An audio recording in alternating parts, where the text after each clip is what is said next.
জুতো পেটা করা উচিত। তার কারণ এই সিএ বিরোধ করেছিলেন। এই সরকার না গেলে আগামী দিনে বেলাও মেয়েরা সুরক্ষিত থাকবে না পশ্চিমবঙ্গে, এটা আমার বিশ্বাস। চিরকুটে লিখলে চাকরি দিতেন, এনারা খামের ভিতরে টাকা দিয়ে চাকরি দেন। এখন আর লক্ষ্মীর ভান্ডারের ক্যাপসুল কেউ খাবে না। এর লক্ষ্মী যদি সুরক্ষিত হয় সেটাই ওদের ভান্ডার। এয়ারপোর্টে ধরা পড়েছিল কার বুক?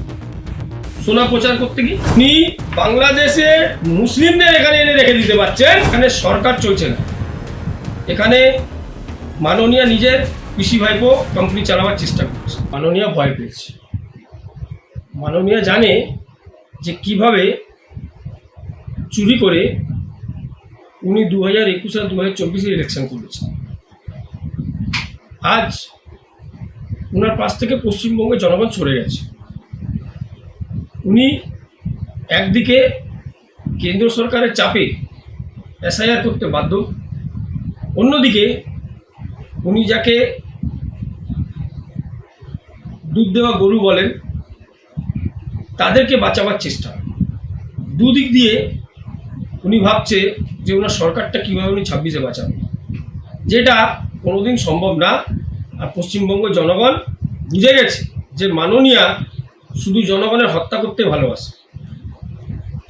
তাই উনি যেভাবে কালকে কিছু খুচরো লোকজন পাঠিয়ে পশ্চিমবঙ্গকে আবার একবার রাস্তায় নামিয়ে দিয়েছে, দেখিয়ে দিয়েছে যে এখানে সরকার চলছে না, এখানে মাননীয়া নিজের পিসি ভাইপো কোম্পানি চালাবার চেষ্টা করছে।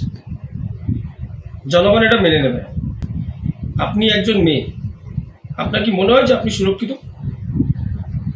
আপনি বলুন, রাস্তা দিয়ে দুর্গাপুর থেকে আসানসোল থেকে আরম্ভ করে যে কোনো জায়গায় রাত্রিবেলা আপনি ন্যাশনাল হাইওয়েতে হাঁটতে পারছেন, বেরোতে পারছেন? সে তো বলবেনই।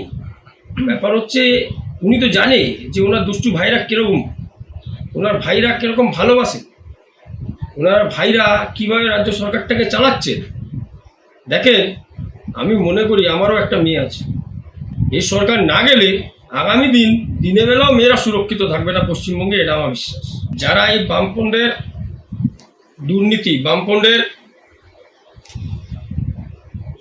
স্বৈরাচারী সরকারকে সরাবার জন্যে লড়াই করেছিলেন, আজ তারা সম্মান পাচ্ছেন না। তার একমাত্র আঙ্গুল যাচ্ছে রাজ তিলক করে, যিনি রাজগদ্দিতে বসার জন্য তৈরি হচ্ছেন বা ভাবছেন যিনি যে ওই গদিতে উনি বসবেন, সেই কালী মলিক অভিষেক ব্যানার্জি। আর আমার মনে হয় না যে ওকে মেনে নেওয়া উচিত। যে প্রবীণরা ভাবছেন যে ওর জয় জয়কার করে নিয়ে জায়গাটাকে বানিয়ে নেবেন, আমি মনে করি অনেক শীর্ষ নেতৃত্বরা এই দল থেকে সরে গেছেন। আর যারা বসে আছেন তারা লজ্জা পাওয়া উচিত আমার মনে হয়। উনি ভুলে গেছেন যে সিপিএম কি অত্যাচার করেছিল। উনি ভুলে গেছেন যে কিভাবে ওনারা রাস্তায় নেমে প্রতিবাদ করে জনগণের পাশে দাঁড়িয়ে জনগণকে বিশ্বাস দিয়েছিলেন যে আমাদের সরকার খুব ভালো হবে। আমি তার ভিতরে এক শরিক ছিলাম। 2011 মমতা ব্যানার্জি চেয়ারে বসেছে, তার 2 মাস পরে আমি বিজেপি জয়েন করি, ভারতীয় জনতা পার্টি জয়েন করি। তার একমাত্র কারণ চেয়ারে বসার পর এনাদের রং চেঞ্জ হয়ে গেছিল। কিছু চেয়ারম্যান বলছিলেন, তখনকার চেয়ারম্যান বলছেন 5 বছর কষ্ট করে এই চেয়ার পেয়েছি ভাই, পয়সা ছাড়া কাজ হবে না। এমএলএ বলছে কোনো কর্মীকে চিনি না, কোনো নেতৃত্বকে চিনি না, টিকিট নেওয়ার জন্য 2 কোটি টাকা দিয়েছি, টাকা তুলতে হবে। এই তো তাদের সরকার হয়েছিল। সেই সরকার থেকে আরের থেকে ভালো কি আশা করবেন? চিরকুটে লিখলে চাকরি দিতেন, এনারা খামের ভিতরে টাকা নিয়ে চাকরি দেন। ব্যাপারটা কি?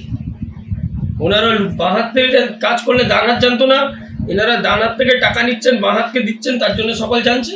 উন্নয়ন হয়েছে, বোমার ফ্যাক্টরি হয়েছে, পয়দাবাজি আরও বেশি করে বেড়েছে, মেয়েরা সুরক্ষিত না, তাদের দাম লাগিয়ে দেওয়া হচ্ছে।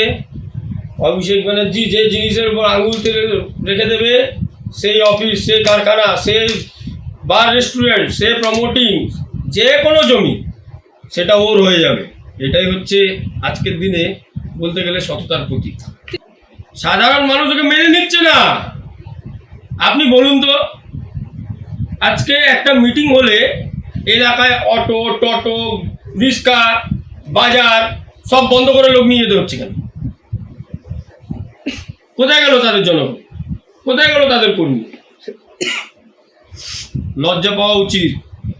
আমি আবার একটা কথা বলতে চাই, 34 বছর রাজত্ব করার পর বামপন্থ যেতে গিয়ে তৃণমূল বামপন্থের উপর আঙুল তুলে যেভাবে তাদেরকে এখানে সরিয়েছে, তৃণমূল যদি এখান থেকে যেদিন যাবে 26-এ, জনগণ তাদের বাড়ি থেকে বের করে করে মারবে। এদের অত্যাচারের উত্তর এই মাটিতে এনারা পাবে। এখন আর লক্ষ্মীর ভাণ্ডারের ক্যাপসুল কেউ খাবে না। এখন মায়েরা বুঝে গেছে যে লক্ষ্মী যদি সুরক্ষিত হয় সেটাই ওদের ভাণ্ডার। আগে লক্ষ্মীর ইজ্জত বাঁচাতে হবে, তারপর লক্ষ্মীর ভাণ্ডারের চিন্তা করবে। এয়ারপোর্টে ধরা পড়েছিল কার বুক? সোনা প্রচার করতে গিয়ে সিবিআই বারবার ডাকলে হিরোর মতন ওখানে দাঁড়িয়ে বক্তৃতা দিচ্ছে না ভিলেনের মতন দাঁড়িয়ে বক্তৃতা দিচ্ছে, সেটা চিন্তা করে নিতে হবে জনগণকে। আজ আপনি চিন্তা করুন, প্রতিটা জনগণ জানে যে কিভাবে পয়সা তছরূপ করা হচ্ছে, কিভাবে যারা অন্যায় করছে তাদের পাশেই দলটা দাঁড়াচ্ছে। আপনি ভুলে গেছেন সারদায় কত লোকের প্রাণ গেল, চিট ফান্ডে কত মায়েরা নিজের সন্তানকে হারিয়েছে, কত লোক বাড়ি ছাড়া হয়েছে। কোথায় গেল সব পয়সা?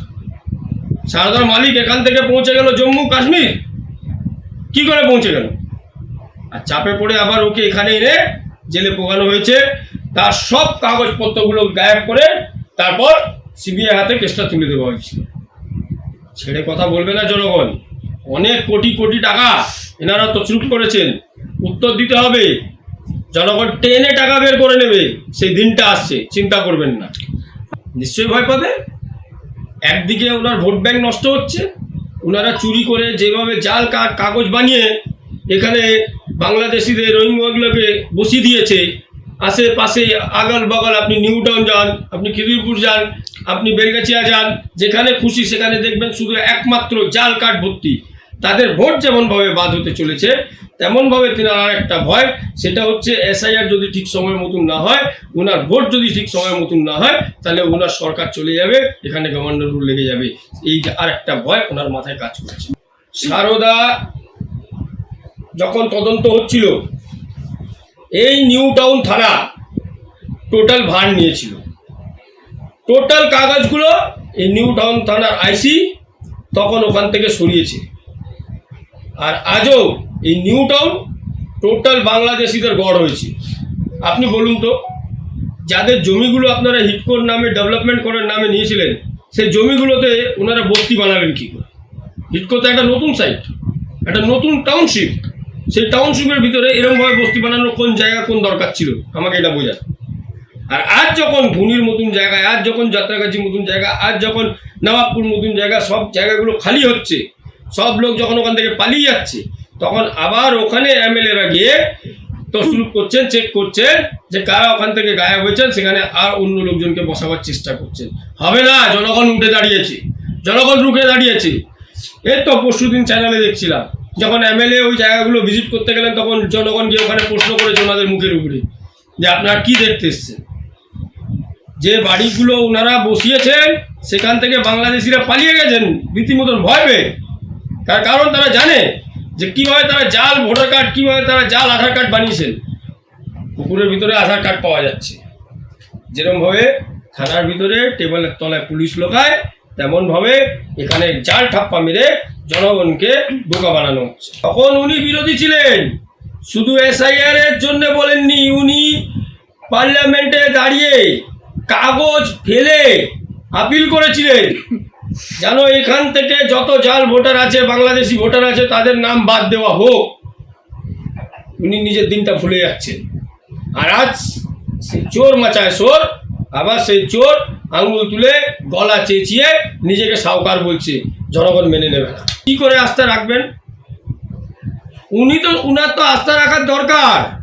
ব্যাপার হচ্ছে ভারতবর্ষতে যশস্বী প্রধানমন্ত্রী মাননীয় শ্রী নরেন্দ্র মোদীজি যেভাবে সিএ লাগু করেছেন, উনি প্রতিটা মতুয়া ভাইদের পাশে দাঁড়িয়েছেন, উনি প্রতিটা সনাতনী ভাইদের পাশে দাঁড়িয়েছেন।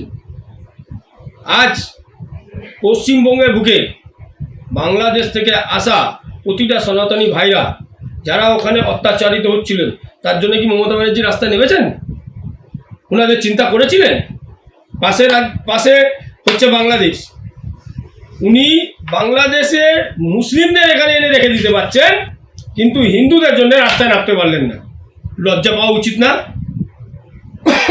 নিজেকে পশ্চিমবঙ্গ মুখ্যমন্ত্রী জয় বাংলায় স্লোগান দিচ্ছেন, মামাটির মানুষ জয় বাংলায় স্লোগান দিচ্ছেন, বাঙালি রক্ষা করতে পারছেন না। সনাতনী বাঙালিদের একবার ইজ্জত মনে পড়ছে না? যে মায়েরা সেখানে নিজের প্রাণ, নিজের ইজ্জত সব কিছু ছেড়ে আসছেন, তাদেরকে এখানে উনি মেনে নিতে পারছেন না। লজ্জা পাওয়া উচিত। আর আমাদের প্রধানমন্ত্রী এই পশ্চিমবঙ্গের দিকে তাকিয়ে সিএটা করেছেন, এটা প্রতিটা জনগণের মানা উচিত, ভাবা উচিত। আর যে মতুয়াদের কাছে আজকে এই মুখ্যমন্ত্রী পৌঁছেছেন, সকালকে মিলে ওনার জুতো পেটা করা উচিত। তার কারণ এই সিএ বিরোধ করেছিলেন, একটাই কথা, তৃণমূলকে যেখানে দেখবেন জুতো পেটা করবেন, তৃণমূলকে যেখানে দেখবেন একটাও ভোট দেবেন না। সে ইয়েস টু SIR, সে yes to CAA, boycott TMC।